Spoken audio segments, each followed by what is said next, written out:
Iran Israel സംഘർഷത്തിൽ നമുക്കറിയാവുന്ന പോലെ ഇപ്പോൾ ഒടുവിൽ അമേരിക്ക കൂടി പങ്കുചേർന്നിരിക്കുന്നു. ഇറാനിലെ 3 ആണവ കേന്ദ്രങ്ങൾക്കു നേരെ അമേരിക്ക ബോംബാക്രമണം നടത്തി. ഫോർദോ, നതാൻസ്, അതുപോലെ ഇസ്ഫഹാൻ ഇവിടങ്ങളിലെ ആണവ കേന്ദ്രങ്ങൾക്ക് നേരെയായിരുന്നു ഈ ആക്രമണം. ഇറാൻ സമാധാനത്തിന് തയ്യാറാകണമെന്നാണ് ഡൊണാൾഡ് ട്രംപ് പറയുന്നത്. അതിന് തയ്യാറായില്ലെങ്കിൽ ഭാവിയിൽ ശക്തമായ ആക്രമണം പ്രതീക്ഷിക്കാമെന്നും ട്രംപ് മുന്നറിയിപ്പ് നൽകി. ട്രംപിന്റെ വാക്കുകളിലേക്കാണ് ആദ്യം. With all of that being said, this cannot continue. There will be either peace or there will be tragedy for Iran far greater than we have witnessed over the last 8 days. Remember, there are many targets left. But if peace does not come quickly, we will go after those other targets with precision, speed and skill. Donald ട്രംപിനെ അഭിനന്ദിച്ച Israel president Netanyahu രംഗത്ത് വന്നു. ട്രംപിന്റേത് ചരിത്രത്തെ മാറ്റിമറിക്കുന്ന പക്വമായ ഇടപെടലെന്ന് Netanyahu പറഞ്ഞു. Congratulations, President Trump. Your bold decision to target Iran's nuclear facilities with the awesome and righteous might of the United States will change history. നെതന്യാഹുവിന്റെ വാക്കുകളാണ് നമ്മൾ കേട്ടത്. ഇനി നമുക്ക് കൂടുതൽ വിവരങ്ങൾ നോക്കാം. നിലവിലെ പശ്ചിമേഷ്യൻ സാഹചര്യം എങ്ങനെയാണെന്ന് നോക്കാം. അമേരിക്ക കൂടി ഇപ്പോൾ ഈ സംഘർഷത്തിൽ പങ്കുചേർന്നതോടെ ഇനി ഈ സംഘർഷം എങ്ങോട്ടാണ് പോകുന്നത് എന്ന കാര്യങ്ങൾ വളരെ വ്യക്തമായി പ്രേക്ഷകരിലേക്ക് എത്തിക്കാൻ അഗസ്റ്റ് സെബാസ്റ്റ്യൻ നമുക്കൊപ്പം ചേർന്നുണ്ട് ഇന്റർനാഷണൽ ഡെസ്കിൽ നിന്ന്. സെബാനെ, ഗുഡ് മോർണിംഗ്. ഇപ്പോൾ ലോകം കാത്തിരുന്ന ഒരൊറ്റ കാര്യം അമേരിക്ക എപ്പോൾ ഈ യുദ്ധത്തിൽ പങ്കുചേരും എന്നുള്ളതായിരുന്നു. 2 മിനിറ്റ് കൊണ്ട് തന്നെ ലോകത്തിന് ആ ഒരു ഉത്തരം അമേരിക്ക നൽകുകയും കഴിഞ്ഞു. ഇറാന്റെ തന്ത്രപ്രധാനമായ 3 ആണവ കേന്ദ്രങ്ങളിലേക്ക് നാശം വിതച്ചു എന്ന് അമേരിക്ക അവകാശവാദം ഉന്നയിച്ചും കഴിഞ്ഞു. ഇപ്പോൾ ട്രംപിന്റെ കുറച്ച് മുൻപ് അദ്ദേഹം നടത്തിയ അദ്ദേഹത്തിന്റെ വാക്കുകൾ അനുസരിച്ച് കഴിഞ്ഞ 40 വർഷമായി ഇറാൻ ഇസ്രയേലിനും അമേരിക്കയ്ക്കും എതിരെ ഇത് തന്നെ ചെയ്തുകൊണ്ടിരിക്കുന്നു. അവർ നിരവധി നിരപരാധികളെ കൊന്നൊടുക്കിയിരിക്കുന്നു. ഇനിയെങ്കിലും ഇറാൻ ഇതിൽ നിന്നും പിന്മാറാൻ തയ്യാറാകണം. അതിനുള്ള സന്ദേശമാണ് ഇപ്പോൾ അമേരിക്ക നൽകിയത് എന്നുള്ളതാണ്. ഇനി സമാധാനം പുനഃസ്ഥാപിക്കുമെന്നുള്ള ട്രംപിന്റെ ഈ വാക്കുകളെ നമ്മൾ എങ്ങനെ വേണം വിലയിരുത്താൻ? ഇപ്പോൾ പശ്ചിമേഷ്യയിൽ നടക്കുന്നത് എന്താണ്? അമേരിക്കൻ ഇടപെടൽ ഇറാൻ കൂടി സ്ഥിരീകരിച്ച സാഹചര്യത്തിൽ ഇനി ഇറാന്റെ ഭാഗത്തു നിന്നും കൗണ്ടർ അറ്റാക്കുകൾ എന്താണെങ്കിലും US നേരെ ഉണ്ടാകുമെന്ന കാര്യം സത്യമാണ്. അത് നമുക്ക് ഉറപ്പിക്കാവുന്ന ഒരു കാര്യമാണ്. അങ്ങനെയെങ്കിൽ എങ്ങനെയായിരിക്കും നീക്കങ്ങൾ വരിക? അമേരിക്ക ഇറാന്റെ ആക്രമണത്തെ പ്രതിരോധിക്കാൻ നടത്തിയിരിക്കുന്ന മുന്നൊരുക്കങ്ങൾ, ഈ വിഷയത്തിലെ മറ്റ് രാജ്യങ്ങളുടെ പ്രതികരണങ്ങളൊക്കെ പുറത്തു വന്ന് തുടങ്ങിയിട്ടുണ്ടോ സെബാനെ? സേതു, പശ്ചിമേഷ്യയുടെ ചരിത്രത്തിൽ ഏറ്റവും നിർണായകമായൊരു നിമിഷമാണിത്. അതായത് ജൂൺ 13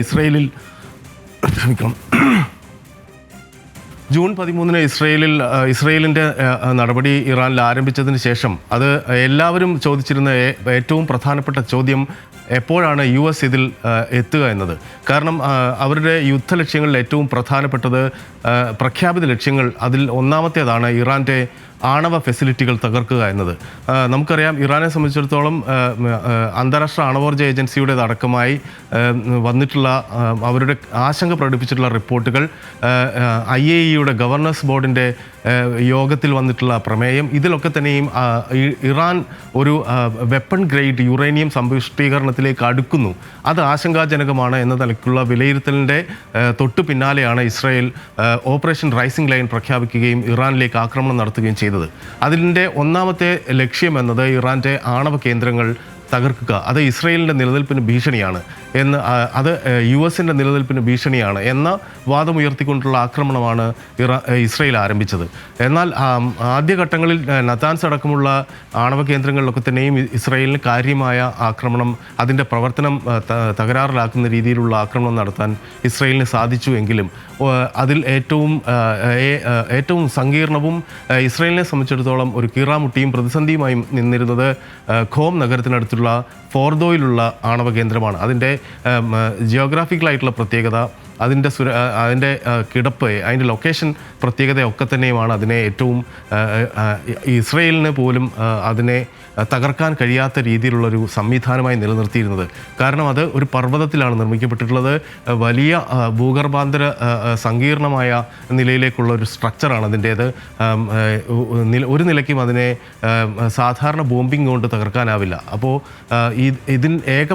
ഇതിലുള്ള ഏക വഴി എന്ന് പറയുന്നത് അത് US എയർഫോഴ്സിൻ്റെ ഇസ്രായേലിൻ്റെ കയ്യിലുള്ള MOP എന്ന് വിളിക്കപ്പെടുന്ന മാസീവ് ഓർഡിനൻസ് പെനിട്രേറ്റർ എന്ന് പറയുന്ന ബോംബുകളാണ്. ആ ബോംബുകൾക്ക് മാത്രമാണ് ഇത്രയധികം വലിയ ഭൂമിക്കടിയിലേക്ക് അല്ലെങ്കിൽ പാറക്കെട്ടുകളിലേക്കൊക്കെ തുളച്ചിറങ്ങി അതിൻ്റെ പ്രവർത്തനം ഏതെങ്കിലും തരത്തിൽ ഇസ്രായേലിൻ്റെ യുദ്ധലക്ഷ്യം അനുസരിച്ചിട്ടുള്ള ഒരു ലക്ഷ്യം നേടണമെങ്കിൽ അങ്ങനെ US-ൻ്റെ ആ MOP ബോംബുകളുടെ സഹായം വേണം. അപ്പോൾ US ഇക്കാര്യത്തിൽ ഒരു തീരുമാനം എടുക്കണമെങ്കിൽ അത് ട്രംപാണ് തീരുമാനിക്കേണ്ടത്, US ഭരണകൂടമാണ് തീരുമാനിക്കേണ്ടത്. ഈ ചോദ്യമായിരുന്നു നമ്മൾ ഈ ജൂൺ 22 വരെ കഴിഞ്ഞ ഏതാനും മണിക്കൂറുകൾക്ക് മുമ്പ് വരെ, അതായത് പുലർച്ചെ 2:30 മുമ്പ് വരെ എപ്പോഴാണ് US ഇങ്ങനൊരു നീക്കം നടത്തുക, അല്ലെങ്കിൽ US ഇങ്ങനൊരു നീക്കം നടത്തുമോ, അത് നടത്തിയാൽ എങ്ങനെയാണ് ലോകം അതിനെ നേരിടുക, എങ്ങനെയാണ് ഇറാൻ അതിനെ കാണുക എന്ന നിരവധിയായ ചോദ്യങ്ങളൊക്കെ തന്നെ ഉയർന്നിരുന്നു. ആ ചോദ്യങ്ങൾക്കെല്ലാം ഉത്തരമായി ഇപ്പോൾ ഫോർദോയിൽ ഇസ്ഫഹാനും അടക്കമുള്ള അവരുടെ സുപ്രധാനമായ ഇറാൻ്റെ ആണവ കേന്ദ്രങ്ങളിൽ US നേരിട്ട് ബോംബിംഗ് നടത്തി എന്ന വാർത്ത വരുന്നു. അവരുടെ പ്രത്യേകം യുദ്ധവിമാനങ്ങളൊക്കെ തന്നെ നേരത്തെ ഈ GBU-57 പോലുള്ള ബങ്കർ ബസ്റ്റിംഗ് ബോംബുകളൊക്കെ ഉപയോഗിച്ചാൽ മാത്രമല്ല ഇത് പൂർണ്ണമായിട്ടും തകർക്കാൻ കഴിയുള്ളൂ. ഇപ്പോൾ ഈ ഇറാന്റെ വാക്കുകൾ അനുസരിച്ച് ഇറാന്റെ പ്രസ്താവന അനുസരിച്ച് ആണവ വികിരണം ഒന്നും ഉണ്ടായിട്ടില്ല എന്ന് പറയുന്നുണ്ട്. ഇത് എത്രത്തോളം ശരിയായിരിക്കും? അറ്റാക്കിനെ സംബന്ധിച്ചിടത്തോളം അതിൻ്റെ എന്തൊക്കെയാണ് സംഭവിച്ചിട്ടുള്ളത് എന്നുള്ള കാര്യങ്ങൾ കൂടുതൽ ഡീറ്റെയിൽസ് അതിൻ്റെ കൃത്യമായ വിലയിരുത്തലുകൾ വരേണ്ടതുണ്ട്. പക്ഷേ ഇതിൻ്റെ ഇപ്പോൾ ഏറ്റവും പ്രധാനപ്പെട്ട കാര്യം ഇറാനെ ആക്രമിക്കുന്നതിൽ ഇസ്രായേലിനൊപ്പം അമേരിക്ക ഉണ്ടാവില്ല എന്നത് ഇനി അതിൽ ഒരു തീരുമാനമായി എന്നതാണ് നമ്മൾ ഈ നിമിഷത്തെ കാണേണ്ടത്. കാരണം ഏറ്റവും ചരിത്രപരമായ നിമിഷം എന്ന് തന്നെ ഒരുപക്ഷെ ഈ ചരിത്രം എന്നത് അല്പം കൂടി ആളുകൾ മുന്നോട്ട് പോയി നോക്കുമ്പോഴായിരിക്കും ഒരുപക്ഷെ ഈ വളരെ ഡിസിസീവായിട്ടുള്ള ഈ പോയിന്റിൻ്റെ പ്രാധാന്യം കാണാൻ കഴിയുള്ളൂ. ഇത് മിഡിൽ ഈസ്റ്റിനെ ആകമാനം അതിൻ്റെ മുഴുവൻ രാഷ്ട്രീയത്തെ മാറ്റിമറിക്കാൻ പോകുന്നൊരു നീക്കമാണ്. നേരത്തെ സേതു പറഞ്ഞതുപോലെ ഇവരുടെ MOP ഈ ബങ്കർ ബസ്റ്റിംഗ് ബോംബുകൾ US-ന് മാത്രമാണ് ഉള്ളത് എന്ന നിലയ്ക്ക് കൊണ്ടാണ് US ഇതിലേക്ക് ഇറങ്ങുന്നതിനെ സംബന്ധിച്ച ഒരു ആശങ്ക നേരത്തെ തന്നെ ഉണ്ടായിരുന്നത്. അതായത് ഇസ്രായേൽ വിരുദ്ധപക്ഷ രാജ്യങ്ങളൊക്കെ തന്നെയും ഉയർത്തിയിരുന്നത്.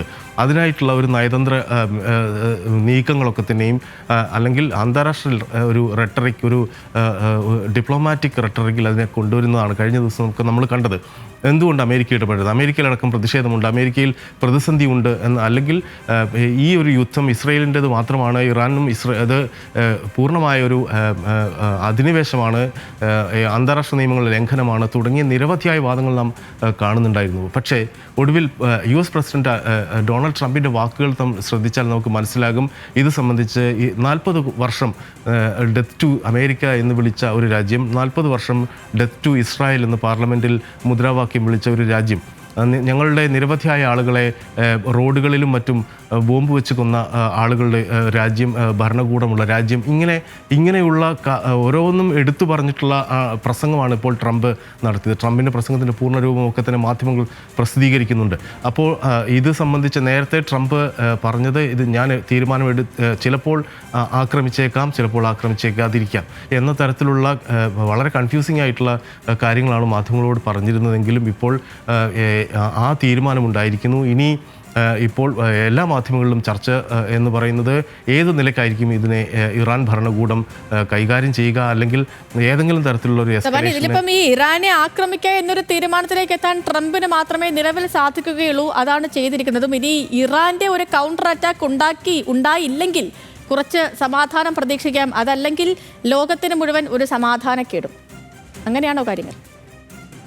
എങ്ങനെയാണ് ഇതിൻ്റെ മറ്റു രാജ്യങ്ങളുടെ, അതായത് നമുക്കറിയാം ഇതൊരു ഇസ്രായേലുമായി ബന്ധപ്പെട്ട പ്രശ്നമായതുകൊണ്ട് തീർച്ചയായിട്ടും അറബ് ലോകത്തിൻ്റെ ഒക്കെ തന്നെ മറ്റ് മുസ്ലിം രാജ്യങ്ങളുടെയൊക്കെ തന്നെ ഇസ്ലാമിക് രാജ്യങ്ങളുടെയൊക്കെ തന്നെ നിലപാട് കൂടി നമ്മൾ ശ്രദ്ധിക്കേണ്ടതുണ്ട്. പക്ഷേ കഴിഞ്ഞ അതായത് ട്രംപ് അധികാരത്തിൽ വന്നതിന് ശേഷം, അതായത് October 7, 2023 ശേഷമുള്ള സാഹചര്യങ്ങളുടെ ഒരു എസ്കലേഷൻ, അതിൻ്റെ കൾമിനേഷൻ, ഏറ്റവും പ്രധാനപ്പെട്ട പോയിന്റ് എന്ന നിലയ്ക്കാണ് ഇതിനെ നമ്മൾ കാണേണ്ടത്. ഇനി മറ്റു രാജ്യങ്ങൾ, അതായത് നമുക്കറിയാം ട്രംപ് രണ്ടാമത് അധികാരത്തിൽ വന്ന് ശേഷം നടത്തിയിട്ടുള്ള വിദേശ രാജ്യങ്ങളുമായുള്ള നയതന്ത്ര ബന്ധത്തിൻ്റെ പ്രത്യേകതകളൊക്കെ തന്നെ നമുക്ക് ശ്രദ്ധിച്ചാൽ അറിയാം. സൗദി അടക്കമുള്ള രാജ്യങ്ങൾ, ഇപ്പോൾ തന്നെ പാകിസ്ഥാനുമായി ഉണ്ടായിട്ടുള്ള അത് ഏത് നിലയ്ക്കുള്ള ഒരു സഖ്യമാണോ എന്നത് അടച്ചിട്ട വാതിൽ നടന്ന ചർച്ചയാണ്. സൗദിയുമായി എങ്ങനെയാണ് ഡീൽ ചെയ്തത്, സിറിയയുമായി എങ്ങനെ ഡീൽ ചെയ്തു എന്നൊക്കെ നമുക്ക് പരിശോധിച്ച് നോക്കിക്കഴിഞ്ഞാൽ നമുക്കറിയാം. ഇത് മാത്രവുമല്ല, ഇറാനിലെ ആക്രമണം വളരെ മുമ്പ് തന്നെ വർഷങ്ങൾ എടുത്ത് പ്ലാൻ ചെയ്തിട്ടുള്ള ഒരു കാര്യവുമാണ് എന്ന നിലയ്ക്ക് അമേരിക്കയെ ഇത് സംബന്ധിച്ചൊരു അറിയിപ്പ് എന്തായാലും ഇസ്രയേൽ കൊടുത്തിട്ടുണ്ടാവും. ഇതിൻ്റെ പ്ലാനിങ് ബ്രീഫിംഗ് നടന്നിരുന്നു. വാഷിങ്ടണിൽ നെതന്യാഹു പോയി വൈറ്റ് ഹൗസിൽ വെച്ച് നടന്ന കൂടിക്കാഴ്ചയുടെ സമയത്ത് തന്നെ ഈ ഇറാൻ്റെ ആണവായുധ പ്രോജക്റ്റിൻ്റെ ഒരു പൂർണ്ണമായ ഒരു പ്രസൻറ്റേഷൻ അവിടെ നടത്തി എന്നാണ് വാർത്തകളുണ്ടായിരുന്നത്.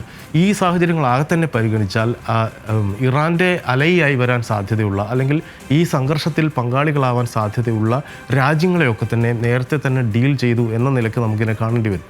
സൗദി അറേബ്യയെ സംബന്ധിച്ച്, സിറിയയെ സംബന്ധിച്ച് നമുക്കറിയാം, സിറിയ ആയിരുന്നു ഇത് ഇസ്രായേലിനെതിരായിട്ടുള്ള നീക്കത്തിലെ ഏറ്റവും ഇറാൻ്റെ നേതൃത്വത്തിലുണ്ടായിരുന്ന ആക്സിസ് ഓഫ് റെസിസ്റ്റൻസിലെ ഏറ്റവും സുപ്രധാനമായ രാജ്യം. ഒരു ഗവൺമെൻറ് തന്നെ ആ സഖ്യത്തിലുണ്ട് എന്ന്. അതെ, ഇപ്പൊ ഈ ബാഷർ ഭരണകൂടമൊക്കെ മാറിയതുകൊണ്ട് അതിപ്പോ റഷ്യക്കും ഇനിയിപ്പം ഇറാന് പിന്നിൽ റഷ്യ അണിചേരുമോ എന്ന കാര്യത്തിലൊക്കെ സംശയമായിട്ട് നിൽക്കുന്നുണ്ട്. പക്ഷെ അപ്പോഴും സെബാനെ ഇതൊരു ഡിവൈഡിങ്ങിലേക്കൊക്കെ പോകാനുള്ള ഒരു സാധ്യതയുണ്ട്. കാരണം ഈ ഇറാന് പിന്നിൽ ആരൊക്കെ അണിനിരക്കുമെന്ന കാര്യത്തിൽ സംശയമാണല്ലോ. ഇപ്പൊ റഷ്യ വന്നിട്ട് അണിചേരുമെന്ന കാര്യം ഇപ്പം അവരൊരു യുദ്ധത്തിലൊക്കെയാണ്. മാത്രമല്ല അതുകൊണ്ട് തന്നെ ഒരു പൂർണ്ണമായ ഒരു പിന്തുണ റഷ്യ കൊടുക്കുമോ, ചൈന ഒപ്പം ചേരുമോ? ചൈന ഒരു കാര്യത്തിലും നിലപാടൊന്നും എടുക്കാത്ത ഒരു രാജ്യമാണ് ചൈന.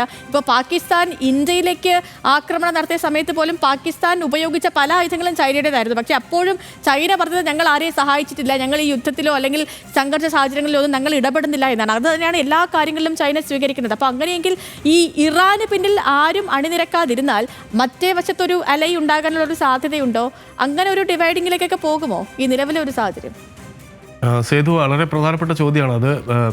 റഷ്യയുടെ നിലപാട്, ചൈനയുടെ നിലപാട്, ഇപ്പോൾ ആ ഒരു ഷിഫ്റ്റിലോട്ടാണ് കാര്യങ്ങൾ പോകുന്നത് എന്നാണ് ഏറ്റവും പ്രധാനപ്പെട്ട കാര്യം. പക്ഷേ നേരത്തെ സൂചിപ്പിച്ച ഇത് ഒരുപാട് സമാനതകളുള്ളൊരു സാഹചര്യം.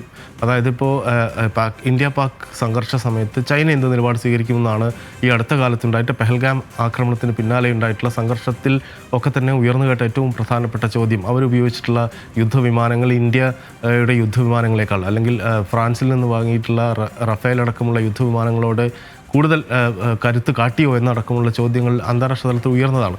അവിടെയാണ് ഇറാൻ്റെ അലൈസ്, അവരുടെ സഖ്യത്തിലുള്ള, അതായത് അത് ഒരു തന്ത്രപരമായ സഖ്യമാണ്. നേരത്തെ നമ്മൾ പറഞ്ഞതുപോലെ അതൊരു സൈനിക സഖ്യം അല്ല. അതായത് ആക്സിസ് ഓഫ് റെസിസ്റ്റൻസ് പോലെയുള്ളൊരു സൈനിക സഖ്യത്തിൽ ഇറാനോടൊപ്പം ആരുമില്ല. പക്ഷേ റഷ്യയുടെ പിന്തുണ, അതിൻ്റെ നയതന്ത്ര പിന്തുണ തീർച്ചയായിട്ടും ഇറാനുണ്ട്.